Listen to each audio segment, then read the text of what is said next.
शर्मा। गुरुजी आपका बहुत बहुत स्वागत है स्टूडियो में। नमस्कार। आज हम बात करेंगे शयन कक्ष की एक बार फिर से। पिछले हफ्ते इस पर हमने बारीकी से बात की थी। आपके जहन में भी शयन कक्ष और वास्तु के मिलाप से जुड़ी कोई भी बात निकलकर सामने आ रही है, देर मत कीजिए, तुरंत हमें कॉल कीजिए। हमारे नंबर्स लगातार आपकी टीवी स्क्रीन पर फ्लैश किए जा रहे हैं। आप हमसे सीधी बात कर सकते हैं। हमारा टोल फ्री नंबर है 180010263003। आप इस नंबर पर मुफ्त में कॉल करें। इसके अलावा आप हमें हमारे लैंडलाइन नंबर्स 012046463332 और 012046463327 पर भी कॉल करके हमसे सीधी बात कर सकते हैं। तो चलिए एक बार फिर से चर्चा शुरू करते हैं और बात करते हैं शयन कक्ष की। गुरुजी, अब बात आ जाती है पति पत्नी की। पति पत्नी का जो पलंग होता है, शयन कक्ष में पलंग को हम कहाँ रख रहे हैं वो भी काफी अहम हो जाता है। उस बारे में आपसे जानकारी लेना चाहेंगे। देखिए, पति पत्नी का जो नवविवाहित पति पत्नी है, उनका जो स्थान शयन कक्ष में बड़ा महत्वपूर्ण है। तो हमारे शास्त्रों में उनको जो शयन के लिए बतलाया है, सबसे महत्वपूर्ण है कि उनकी दिशा का स्थान कहाँ पर हो। दिशा उनकी वही है, जब उनका वो सोए तो उनका जो सिर हो वो दक्षिण दिशा की ओर हो, पश्चिम या नैत्रत की ओर, पांव उनके उसके विपरीत होने चाहिए, पूर्व, उत्तर या ईशान की ओर हो। और महत्वपूर्ण है कि जब पति पत्नी सोए तो उनका भी एक निर्धारित स्थल हमारे शास्त्र में पलंग के ऊपर, शैया के ऊपर बतलाया है। पत्नी सदैव ही वाम अंग में होनी चाहिए और उनके विषय वस्तुएं यदि आप उसमें रखते हैं तो वो भी वाम अंग की ओर, पलंग के वाम भाग की ओर होनी चाहिए। उसमें भी अगर हम और ज्यादा विवेचन करें तो उसमें जो सिर के नीचे लगाने वाला तकिया है, अगर वो विवाहित पति पत्नी है तो वो एक ही होना चाहिए, इतना बड़ा हो कि वो दोनों के सिर के नीचे हो। अलग अलग लगाया गया जो तकिया है वो भी विघटनकारी विषय वस्तुओं को उत्पन्न करता है, नेगेटिव एनर्जी को उत्पन्न करता है वो। तो बहुत सारी तमाम ऐसी विषय वस्तुएं हैं। अब जैसे जो पलंग है, शैया है, वो उसका स्थान महत्वपूर्ण किस प्रकार बतलाया है कि जब हम उसको स्थापित करें तो उसके दोनों ओर स्थान खाली हो, उसका जो सिरहाना हो पूरा दीवार से सटा हो, वो खाली नहीं होना चाहिए, दोनों ओर उसका स्थान खाली हो। अगर एक ओर खाली छोड़ दिया, दूसरी ओर सटा दिया तो वो भी वास्तु दोष उत्पन्न करता है। तो उस पे बिछाई गई चादरें कैसी हो, रंग कैसा हो, तमाम विषय वस्तु हैं पति पत्नी के लिए जो लाभकारी होती है। चादर कैसी होनी चाहिए? चादर देखिए, हमारे शास्त्रों में जो वर्णन किया है बिल्कुल शुभ श्वेत वस्त्रों की हो, रंगों की हो, बिल्कुल साफ सुथरी हो, गहरे रंगों की, या ऐसे जिन पे धूल मिट्टी गर्दा दिखाई न दे, उसमें छुप जाता वो हानिकारक होती हैं। निरंतर उनकी साफ सफाई बदली होनी चाहिए। हमारे शास्त्र में बड़ा विवेचन किया है इसको। ऐसे वस्त्र ना हो कि जिसमें धूल छुप जाए। बहुत सारे लोग ऐसे चादरों का इस्तेमाल करते हैं, उनको धोनी ना पड़े कि वो कई दिन तक इस्तेमाल होती रहे, तो वो यीन ची की उत्पत्ति करती हैं। पति पत्नी के बीच वो मैवंश पैदा करती हैं, विघटनकारी स्थिति वो बनाती हैं। तो ये तमाम जो चीजें होती हैं, तो दूसरे क्या कर सकते हैं उसको, जब हम कुंडली का मिलान करते हैं, अष्टकूट मिलान किया जाता है विवाह के लिए, उसी प्रकार यदि पति पत्नी के जो कारक ग्रह होते हैं, लग्नेश और भाग्येश, उनके अनुरूप हम चादरों का इस्तेमाल करते हैं, उनका रंगों का इस्तेमाल करते हैं, तो दोनों के लिए वो प्रेम, सौहार्द, उन्नति, वंश वृद्धि की वो कारक जो है वो बनती हैं, उनके रंग कारक होते हैं उसके। जी, बहुत आपने सही बातें बताई हैं। गुरुजी, एक और बात कि पांव जो है वो किस दिशा में होने चाहिए? जी, हम कई बार क्या होता है किसी भी दिशा में पांव रख के सो जाते हैं, वो बहुत खराब होता है। हमारे शास्त्र में उसका बड़ा विशद वर्णन किया है। उसके लिए हमारा उसमें शास्त्र में वास्तु विज्ञान, ज्योतिर्विज्ञान में पांव सदैव ही आपके पूर्व दिशा में और हो, उत्तर में हो, या आपके जो ईशान बोलते हैं, जो भाग्य स्थान होता है उस ओर हो, तो वो उचित बतलाया गया है। किसी भी अवस्था में दक्षिण की ओर पांव करके नहीं सोना चाहिए। मृत्यु का स्थान बतलाया, यम का द्वार बतलाया, तो वहां से क्या, सोने से क्या होता है, आयु क्षीण होती है, रोगों की उत्पत्ति होती है, बुरे स्वप्न आने लगते हैं, वो पति पत्नी के बीच वैमनस्य पैदा होता है, विघटनकारी स्थिति बन जाती है। दूसरी क्या है कि कभी दरवाजे की ओर पलंग जो हमें लगाना चाहिए, शैया, इस प्रकार न हो कि जो पांव दरवाजे की ओर हो, जब दरवाजा खुलता हो तो पांव उधर करके भी नहीं सोने चाहिए। तो सोने का भी बड़ा निर्धारित और उचित हमारे शास्त्रों में विश्लेषण किया गया है, पांव किधर होने चाहिए। जी गुरुजी, शयन कक्ष में कौन कौन सी चीजें रहनी चाहिए? जी, ये भी आपसे जानना चाहेंगे, समझना चाहेंगे। जी, बहुत सारी विषय वस्तु होती हैं कि आधुनिक परिप्रेक्ष्य में जो आधुनिक हमारा जो जीवन शैली है उसमें बहुत सारी ऐसी विषय वस्तुओं का उद्भव या आविष्कार हो गया जो हमारे प्राचीन काल में नहीं था। जैसे उसमें आजकल फ्रिज हो गया, टेलीविजन हो गया, बहुत सारी इस तरह की जो चीजें हैं वो आ गई हैं हमारे जीवन में, और कुछ है कि वो नहीं होनी चाहिए। जैसे झरनों के जो प्रारूप हो गए, एक्वेरियम हो गए, वो शयन कक्ष में नहीं होने चाहिए। कोई भयंकर या भयानक वस्तुएं, मुखौटे हमारे शयन कक्ष में नहीं होने चाहिए। बहुत बड़ा एक शयन कक्ष का विवेचन किया है। शयन कक्ष में जो छत है उसका महत्वपूर्ण स्थान कहा गया है कि उस पे उसके ऊपर भी कोई ऐसी विघटनकारी भारी ऋणात्मक वस्तु ना हो, उसमें बीम ना हो, शैया के ऊपर, बेड के ऊपर आपका कोई बीम ना हो जो नेगेटिव एनर्जी का उत्सर्जन करे, दोषों की उत्पत्ति करे। तो ऐसी बहुत सारी छोटी मोटी और बड़ी वस्तुएं हैं, उनका धीरे धीरे हम विवेचन करेंगे कि होनी चाहिए अथवा नहीं होनी चाहिए। जी गुरुजी हमारे साथ रुद्रपुर से मीनाक्षी जी जुड़ गई हैं। जी मीनाक्षी जी सवाल पूछिए। जी गुरुजी प्रणाम। जी प्रणाम। गुरुजी मेरे बेडरूम का जो दरवाजा है और जो मेरे मम्मी पापा के रूम का दरवाजा है वो एकदम आमने सामने है, तो इससे कोई प्रॉब्लम तो नहीं है? देखिए, दो कक्षों के दरवाजे आमने सामने दोषपूर्ण स्थिति को बनाते हैं, तो उसके निदान आप कर सकती हैं। उसमें जो उसका जो बाहर का जो भाग है उसमें आप तांबे का तार लगाएं दोनों कक्षों में, और अंदर का जो चौखट होती है उसके अंदर आप चांदी का तार लगाएं चौखट के अनुरूप। तो उससे लगभग आप समझे कि 80-90% दोष का निराकरण हो जाता है। किन्हीं भी दोष को, चाहे वो ज्योतिष विज्ञान के दोष हों चाहे वास्तु विज्ञान के, बनाते समय हम ध्यान रख सकते हैं। अगर वो चीज निर्माण हो गई है कभी भी हम उन दोषों को शून्य नहीं कर सकते हैं।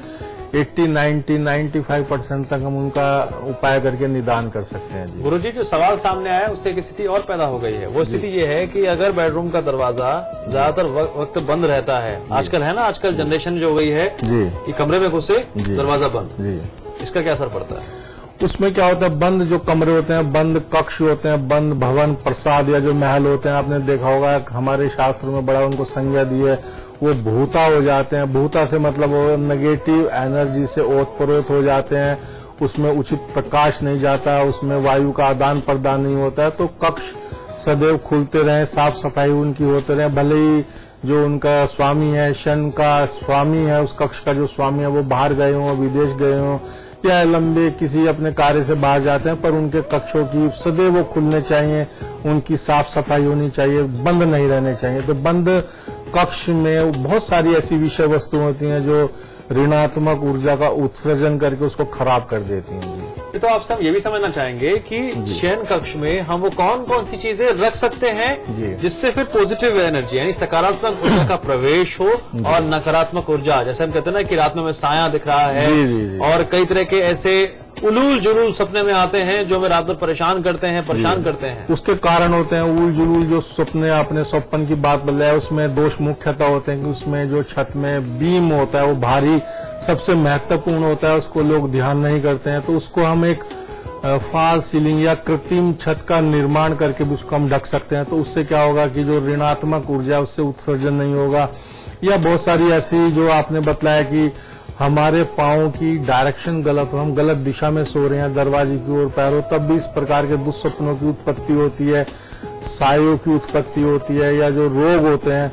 और ऐसी बहुत सारी विषय वस्तुएं जैसे झरनों के आप चित्र लगा लें या एक्वेरियम रख लें या डरावने मुखौटे आप लगा लें, मृत व्यक्तियों के जो चित्र हैं वो अपने ईशान में लगाएं, पूर्व या उत्तर में, तो उससे भी ऐसे दुस्सपनों की उत्पत्ति होती है। या जो आपका शयन कक्ष का जो शैया है जिसको बेड बोलते हैं, पलंग, उसमें कुछ आपने लोहे की ऐसी वस्तुएं, वो बॉक्स आजकल ज्यादातर होने लगे, उसमें छुपा दी हो, रखी हुई हो, तो वो भी आपको रोगों की, ऋणात्मक ऊर्जाओं की उत्पत्ति करती है, दुस्सपनों की वो कारक होती हैं।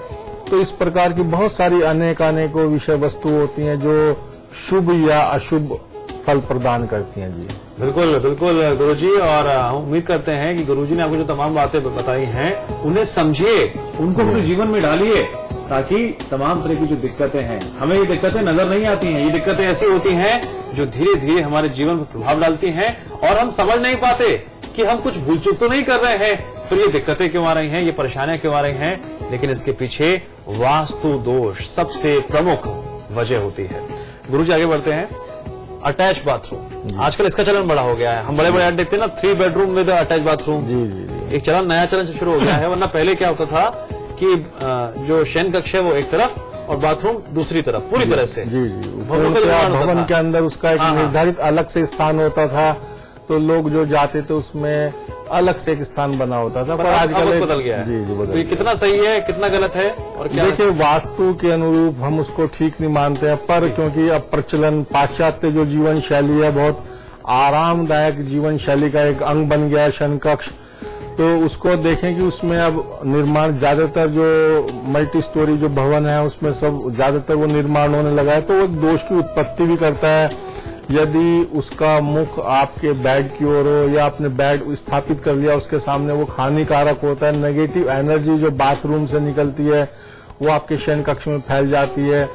तो उसमें देखें बहुत सारी जो चीजें होती हैं कि ऋणात्मक जो चीजें होती हैं वो पति पत्नी के बीच वैमनस्य पैदा करती हैं, कलह करती हैं, रोगों की उत्पत्ति करती हैं। जैसे आपने बताया कि वो साए दिखाई दे रहे हैं, कि वो आदमी डर रहे हैं सोने से, तो ऐसी बहुत सारी विषय वस्तु होती हैं तो वो जो उत्पत्ति करते हैं। तो उसके लिए सबसे अच्छा होगा कि आपका जो पलंग है, जो बेड शैया है, वो उसके ठीक गेट के सामने ना हो। उसमें क्या कर सकते हैं वास्तु दोष निवारण के लिए, उसमें जो उसका कक्ष वाला जो भाग है उसमें चांदी का तार लगा सकते हैं। इनसाइड उसको आप एक तांबे के तार से कवर कर लें, तो उसमें पैदा होने वाली जो नेगेटिव एनर्जी यिंग ची होती है वहीं नष्ट हो जाएगी, वो आपके शयन कक्ष में प्रवेश नहीं कर पाएगी। जो चांदी का तार आपने गेट पे लगाया हुआ है वो आपकी धनात्मक ऊर्जा, पॉजिटिव एनर्जी को आपके टॉयलेट में नहीं जाने देगी, वो वहीं स्थापित रहेगी, स्थिर रहेगी। वो उस पे हम फिर एक बागुआ की यंत्र होता है वो लगा सकते हैं। ऐसी हम ये भी बहुत वर्णन करेंगे विषय वस्तुओं का जिनको रखने से धनात्मक ऊर्जा की उत्पत्ति होती है। चलिए गुरुजी, यहाँ छोटे से विराम के लिए रुकते हैं। एक विराम के लिए रुक रहे हैं, जल्द हाजिर होते हैं। आप देखते रहिए आपके सितारे।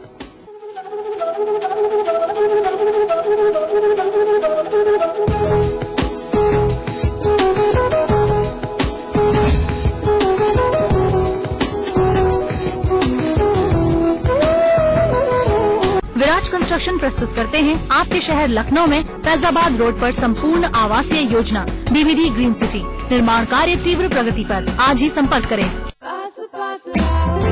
दोस्ती करो, मोहब्बत करो, रहो हमेशा पास पास।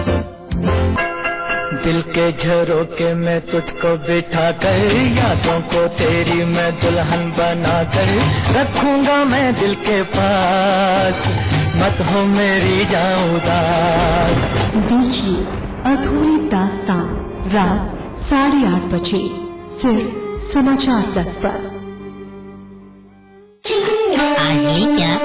My love of my life, Julie. उंगली खुजली ने प्लान बनाया क्विकली और पाइप दबाया क्वाइटली। रिफ्रेशिंग मिनी गम आजली क्या? हर खबर को पहचानते हैं हम, क्योंकि झूठ और सच में अंतर जानते हैं हम। समाचार प्लस, खबर वही जो हमने कही। खोल दो इन खिड़कियों को, इन दरवाजों को, हाथों को फिर से हाथों में डालो, किसी को गुदगुदाओ, दोस्ती करो, मोहब्बत करो,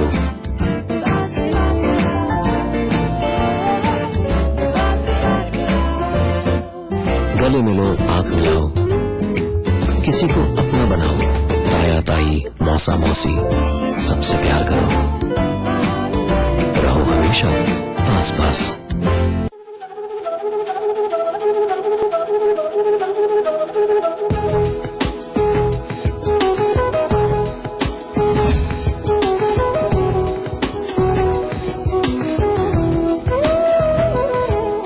स्वागत है ब्रेक के बाद। आप देखें हमारी खास पेशकश आपके सितारे। आज हम चर्चा कर रहे हैं कि शयन कक्ष को लेकर जो वास्तु दोष हैं उसका निवारण कैसे किया जाए। इस क्रम में आगे बढ़ते हैं। गुरुजी, शीशा जी, जिसका जिक्र आदिकाल से लेकर प्राचीन काल में भी किया गया है, महाभारत युग हो, रामायण का युग हो या आज का मॉडर्न युग हो, शीशे को हम कहीं भी नकारते नहीं हैं और हमेशा शयन कक्ष में देखते हैं। तो शीशे को लेकर किन किन बातों का ध्यान रखना बहुत जरूरी है, क्योंकि हम उसमें सौंदर्य को निहारते हैं, अपना चेहरा निहारते हैं और निहारते निहारते कई बार खो भी जाते हैं। लेकिन अगर हमने कुछ खामियां कर दी तो कोई ऐसा ना हो किस्मत टूट जाए और बहुत कुछ हो जाए। देखिए, शीशा जिसको दर्पण हमारे शास्त्रों में वर्णन किया बड़ा महत्वपूर्ण है जी। अगर हम देखें कि शीशे का स्थान कहाँ है, शीशा जो होता है दर्पण चंद्रमा का कारक होता है उत्तर पश्चिम दिशा में उसका स्थान होना चाहिए, पर शयन कक्ष में कभी नहीं। उसके लिए अलग निर्धारित स्थान है। उसके वायव्य कोण के अतिरिक्त उसको आप आग्नेय कोण में भी रख सकते हैं। शुक्र का स्थान होता है, स्त्रियों का कारक होता है, पर कभी शीशा आपके जो पलंग होता है, जो आधुनिक